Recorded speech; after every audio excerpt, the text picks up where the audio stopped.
Hello, and welcome back to Horoscope TV. It is just really fantastic to have you with us today. If you are an Aquarius or perhaps you have a relentless Aquarius moon or rising that kind of drives your life, you are going to want to clear your schedule for this one. We are looking exclusively, and I mean really microscopically, at the month ahead, March 2026. And what a month it is. It's great to be back, by the way. We are analyzing the planetary movements, the transits, the eclipses, the degrees, basically the entire cosmic infrastructure to give you a real solid roadmap for the next 31 days. Exactly. We are moving way past the generic newspaper horoscopes here. We are looking at the actual mechanics. And I have to say, just looking at the charts and the ephemeris for March 2026, the headline here seems incredibly loud. It's not a whisper. The word that keeps flashing in neon in my mind is electric. Electric, yeah. The precise terminology I would use, too, it's volatile, but in a way that suggests propulsion. All right, it feels brilliant. It feels really fast-paced. It's almost like the universe is finally plugging Aquarius back into the main power grid after, running on backup generators for a while. That is a very accurate assessment of the data. If you analyze the broad strokes of March, it is defined by unique ideas, sudden changes, and what we in the field often refer to as flashes of genius. It's not a slow plodding month by any means. It is a month where things just snap into place. So let's unpack that immediately because I know people are wondering, why does this specific month, March 2026, feel so charged for the water bearer? What is the astrological engine driving this car? Is it just because we are moving into spring? No, it's more structural than just the season. Yeah. It really comes down to two major architectural factors in the chart. First, we have a very powerful alignment involving your modern ruling planet Uranus. You have to remember, Aquarius is co-ruled by Saturn and Uranus. Saturn is the structure, but Uranus is the lightning bolt. Right, the awakener. Exactly. When your ruler is active and making positive connections, you feel it in your nervous system. You feel entirely on. It's like drinking 4 espressos without the jitters. Just pure, absolute focus. Ideally, yes. And secondly, we're looking at a massive clearing of communication blocks. We have Mercury going direct, which we will analyze in detail later, but broadly speaking, the fog is lifting. The static is gone. That sounds incredibly refreshing. I feel like Aquarius has been waiting for that fog to lift for the last few weeks of February. It's been heavy. It has been. Let's dive right into section 1 here, looking at that general forecast and the activity of the ruling planet. You mentioned Uranus. Yes. Uranus is the planet of the unexpected. It's the Promethean fire. It represents that sudden shift in perspective that changes the landscape instantly. For Aquarius, this is your home frequency. You are literally designed to process this high-voltage energy. And in March, Uranus is making some fantastic geometric connections in the sky. Okay, so let's look at the timeline, because the timing here is highly specific. The first date that jumps out on the chart is March 4th. We have Venus sextile Uranus. Now let's break this down for the listener. Venus is love, beauty, values, joy. Uranus is surprises and disruption. A sextile is a 60-degree angle. What happens when these two energies interact at that specific angle? This is a crucial aspect to understand. A sextile isn't like a trine, which is more of a lazy luck. A sextile is an aspect of opportunity and excitement. It requires engagement. You have to act on it. You do. When Venus, which governs what we value and how we relate to others, forms the sextile to Uranus, the planet of sudden change, you get sudden joy. But it's not necessarily the heavy, dramatic, life-altering kind of joy. It's lighter. It's sparkling. So we're not talking about winning the lottery or getting a marriage proposal necessarily. We're talking about what? Finding a $20 bill in your winter coat. Precisely. Or bumping into an old friend on the street who you haven't seen in years, and instead of it being awkward, the conversation is just effortless and hilarious. It's pleasant encounters in your daily routine. It's those little sparks of happiness that remind you that the universe is playful. I love that. For you, Aquarius, on March 4th, the world's going to feel like a friendly, surprising place. I love that distinction. It's not just good luck, it's surprising pleasantness. It's like the universe is winking at you. But then fast forward a couple of weeks to March 18th, and the energy ramps up significantly. We have the Sun sextile Uranus. This is the big one. This is the heavyweight aspect of the month for you. The Sun represents your vitality, your ego, your core self, the I am. When the Sun beams that illuminating energy to Uranus, your ruler, it provides a massive burst of inspiration. This is that flash of genius we alluded to in the intro. It is. And we need to be clear about what we mean by genius here. This is not about getting a little lucky. This is about absolute cognitive clarity. So if you are an Aquarius who has been stuck on a problem, maybe a creative block or a coding issue or a complex logistical nightmare at work. Yes, and you've been banging your head against the wall for weeks. March 18th is the day the wall crumbles. So the advice here is don't ignore those random thoughts in the shower, because usually we dismiss the weird ideas. We think, oh, that's too out there. Absolutely do not dismiss them. Trust the sudden insight. That is the key for Uranus transits. The logic might not be linear. It might not be A plus B equals C. It might be A plus B equals blue, and suddenly you understand exactly what to do. The intuition is firing on all cylinders. Yes, the sun is illuminating the higher mind. Trust the weirdness. That is very Aquarius, but it's frankly hard to do when the world demands strict logic. It is hard, but on the 18th, the weirdness is actually the most efficient path to the solution. Now let's back up slightly to March 14th. The moon enters Aquarius. Now the moon moves fast, it changes signs every couple of days, so we usually don't dwell on it too much. But why is this specific transit on the 14th so significant for the listener this month? Well, whenever the moon enters your own sign, it's what we call an emotional homecoming. The moon governs our inner world, our feelings, our subconscious, our bodily needs. Right. For the few days the moon is in Aquarius, starting March 14th, you get a wonderful emotional reset. You stop feeling like you have to constantly translate your emotions for other people. That's a huge burden for Aquarius, isn't it? That feeling of having to explain why you feel a certain way because your emotional logic is different from, say, a Cancer or a Taurus. Exactly. Aquarius is often accused of being detached, but they aren't unfeeling. They just process emotions intellectually. They look at feelings from a bird's eye view. When the moon is in your sign, that processing style is fully supported by the cosmos. You feel understood, even if it's just by yourself. Right. You don't have to apologize for how your heart works, and that internal alignment radiates outward, doesn't it? It absolutely does. When your inner world, the moon, matches your outer projection, your sun or rising sign, you radiate confidence. Yeah. People are naturally drawn to Aquarius because of that friendly, detached, yet deeply humanitarian vibe. It's a very specific magnetism. It is, and on the 14th, that magnetism is dialed all the way up. You're offering that unusual perspective that people are craving, and they are going to want to be around you. So embrace the unique personality. If you want to wear the weird hat on the 14th. Wear the weird hat. Say the controversial thing. Be your true, authentic self. The cosmos is supporting your authenticity right now. Now, we hinted at this earlier, but we have to talk about the communication shift. March 20th, Mercury goes direct. Finally. I can hear the collective sigh of relief from our listeners right now. Yeah. We hate retrogrades, don't we? We really do, especially Mercury retrograde, because they disrupt the flow of data, and Aquarius loves data. Mercury has been in its retrograde shadow, causing those classic delays, the misunderstandings, the emails that go to spam, the texts that get totally misconstrued. The technical glitches. All of it. On March 20th, that energy clears. The shadow officially lifts. So the static on the line is completely gone. Completely.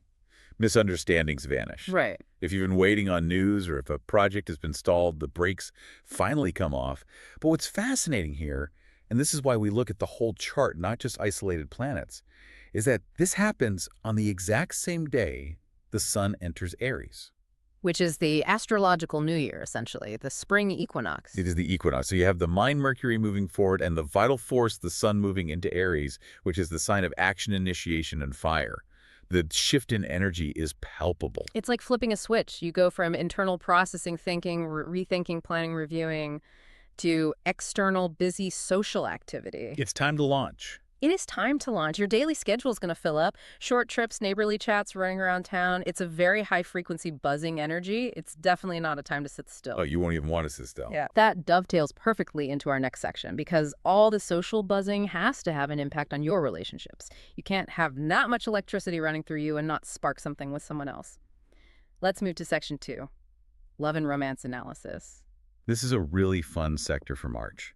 It's not the romantic candlelit dinner vibe of Libra or Taurus. It's something entirely different. It looks fun. It looks really fast. It is very fast. And that is because of the Aries influence we just touched on. So starting March 6th, Venus enters Aries. Let's analyze this elemental mix. Venus is the planet of love. Aries is the first fire sign ruled by Mars. Aquarius is an air sign. What happens when you add air to fire? You get combustion. You get a flame that burns bright hot and very high. When Venus is in Aries, love is not about long, slow courtships or subtle poetry. It is about the chase. It is about excitement. It is about the conquest. And for Aquarius, this lights up the sector of local travel and communication, right? Because Aries falls in the Aquarius third house naturally. Correct.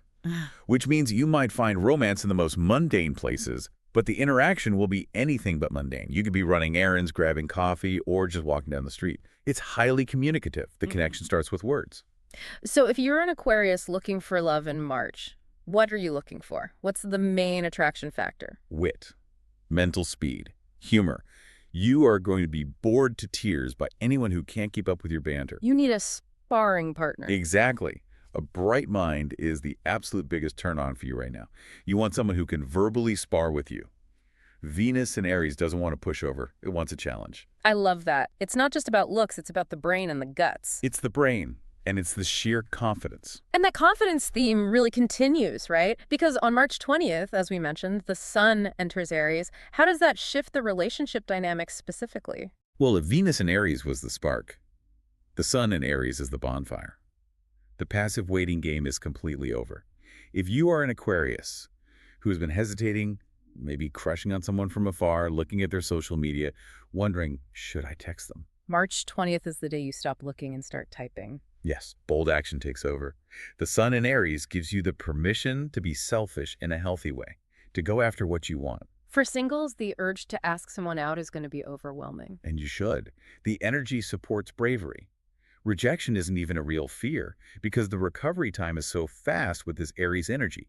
You just bounce right back. And what about for couples? People already in established relationships. For couples, this is all about movement. You cannot sit on the couch and watch movies every night in March. It will actively kill the vibe.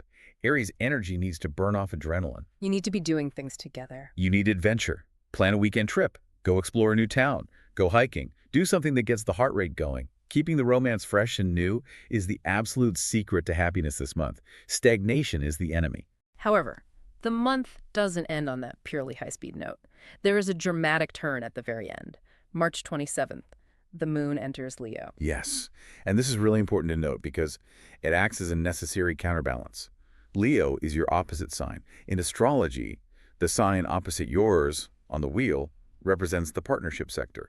The seventh house, the other. Okay, so this is the you versus me axis. Exactly. So when the moon is in Leo, the emotional focus shifts from your own independence, which is Aquarius, to the relationship dynamics, which is Leo.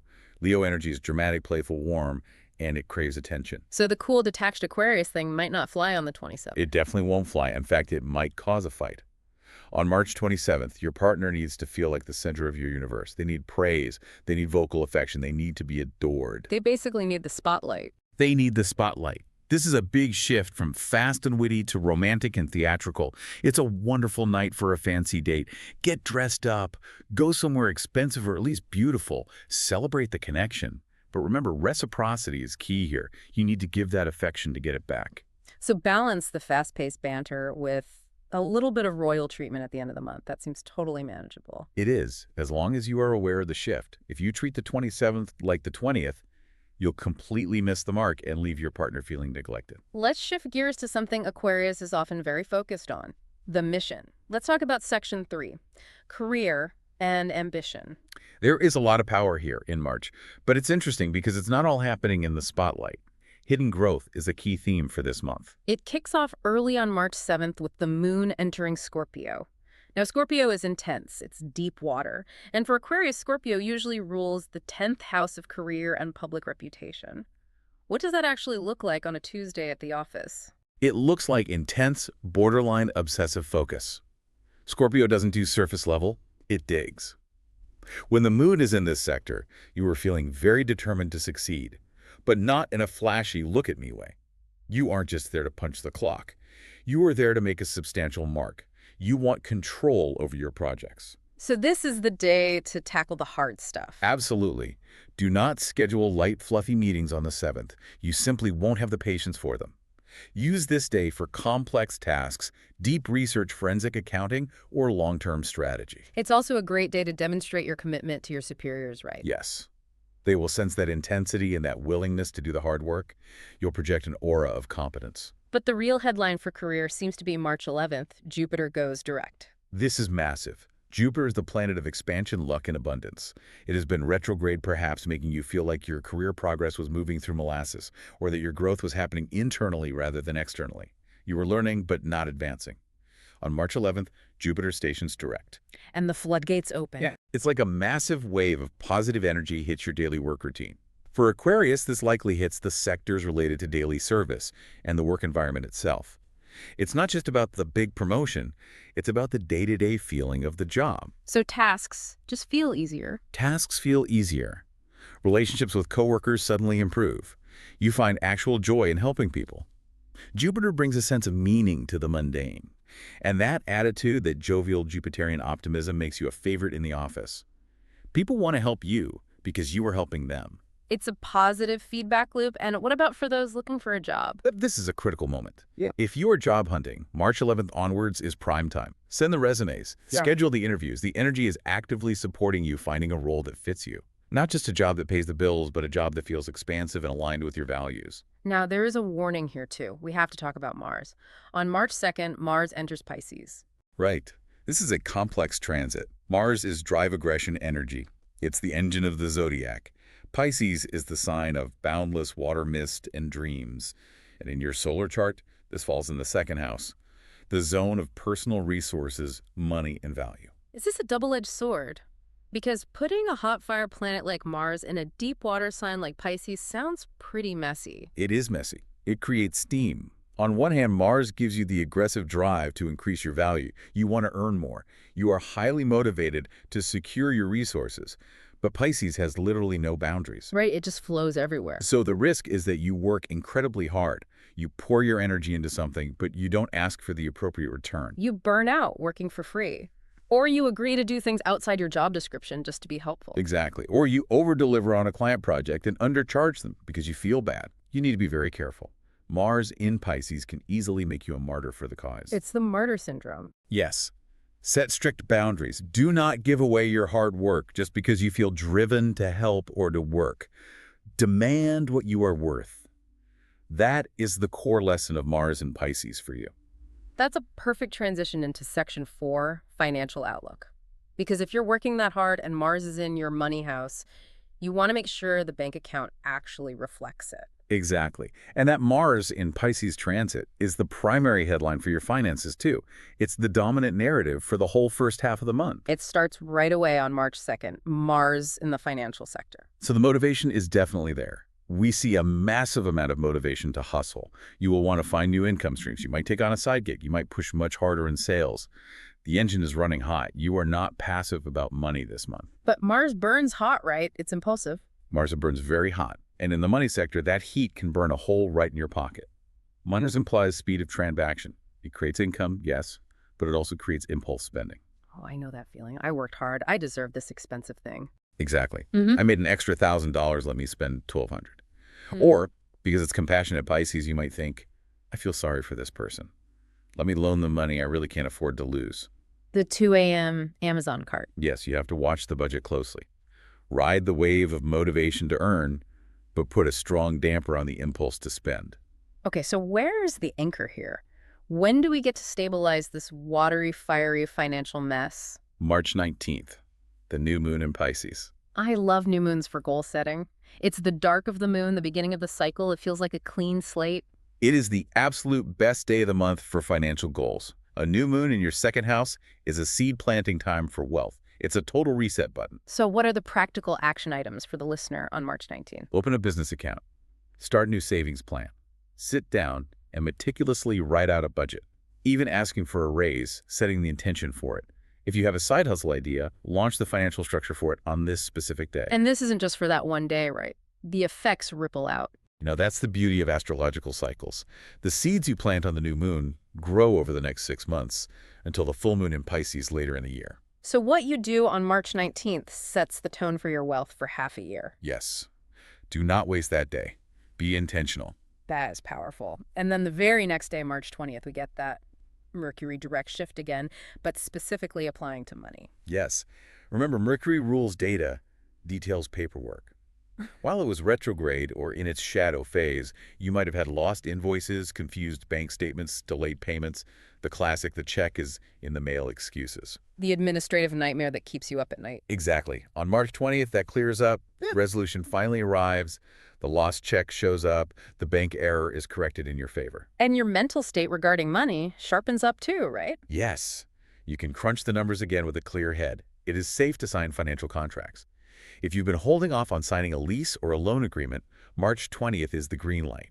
Maximizing your daily income becomes a logic puzzle that you can easily solve rather than a confusing emotional fog. That is such a relief to hear. Let's look at the vessel that allows you to do all this hustling and loving. Your body. Section 5.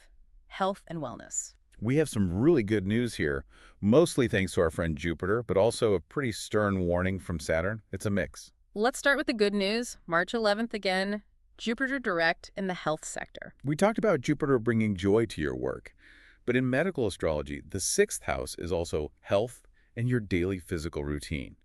When Jupiter goes direct, you feel a massive improvement in physical energy. So if you've been feeling sluggish or low energy during the retrograde, The fog clears, yeah, your vitality returns, and practically speaking, this is a great time for healing. If you have been dealing with a nagging issue, a knee that constantly hurts, a stomach issue that won't go away, this is the time you might find the right doctor or the right routine. Jupiter rules wisdom and growth. You find the solution. the solution just presents itself. You finally get the right referral. It does. And psychologically, you feel optimistic again. You believe your body can heal, which is honestly half the battle. The placebo effect is incredibly strong with Jupiter transits. But we also have to look at emotional wellness. March 25th, the moon enters Cancer. And it's a first quarter moon in Cancer. Cancer rules emotional comfort, nurturing the home, the stomach. It's a very sensitive, inward-looking sign. So this is a check-in point. It's a realization point. A first quarter moon is a crisis of action. You might hit a wall where you realize, wow, I have been working really hard. I have been hustling. I have been dating, and I am fundamentally exhausted. It's a recognition of neglect. You've been running on fumes. Yes. The prescription here is simple, but traditionally very hard for Aquarius. Step back. Nurture yourself. Eat healthy, comforting food. Get some actual rest. Not just watching TV on the couch rest, but deep sleep. Yes, real restorative sleep. Connect with your family or your home base. Ground yourself. And that leads into a specific and frankly heavy warning for the exact same day, March 25th, the Sun conjunct Saturn. This is the heavy hitter of the month regarding stress. We cannot sugarcoat this aspect. Let's analyze this aspect properly because it's important. The sun is the self, the life force. Saturn is restriction, responsibility, time, and karma. When they meet, when they're conjunct in the sky, it feels like a physical weight. It feels like a harsh reality check. The sun wants to shine and express itself, and Saturn puts a heavy lid on it. The risk here is severe mental and physical exhaustion. You might feel like you're carrying the weight of the world on your shoulders. And for Aquarius, who often tries to save the world on a good day, that's a real risk. We tend to take on collective burdens. It is a massive risk. You cannot solve everyone else's problems on March 25th. You just can't. If you try, you will break. So boundary setting is the medicine here. Boundary setting and solitude. Saturn respects boundaries. Do not schedule a big party or a major presentation on the 25th.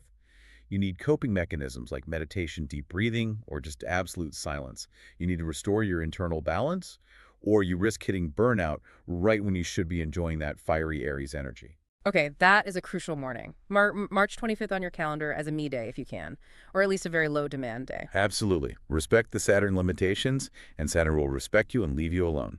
Let's move to the fun stuff, the gossip column of the stars. Section 6, compatibility analysis. Who should Aquarius hang out with this month, and who should they politely avoid? Well, based on everything we've discussed, the speed, the sudden ideas, the need for absolute freedom, the best match is pretty clear. It's Aries. The Ram. The Ram. And it makes perfect sense astrologically. Look at the dates. March 6th, Venus in Aries. March 18th, the Sun in Uranus connection. March 20th, Sun in Aries. The energy is completely synchronized. Completely. Aries brings the raw courage to act. Aquarius brings the genius ideas. Aries says, let's do it, and Aquarius says, here is the brilliant, innovative way to do it. It's a celebration of individuality. It is. Neither of you wants to be tied down. Neither of you wants a boring, predictable routine. You both love breaking the rules. An Aries partner will look at your weirdness and think it's exciting, not strange. So if you're an Aquarius and you meet an Aries in March, Green light, go for it. You will never be bored. It might be volatile, sure, but it won't be boring. On the flip side, who is the worst match this month? Taurus. The bull. Now, Taurus is lovely usually, but why does this specific dynamic fail in March 2026? It's a clash of fundamental needs and pacing this month.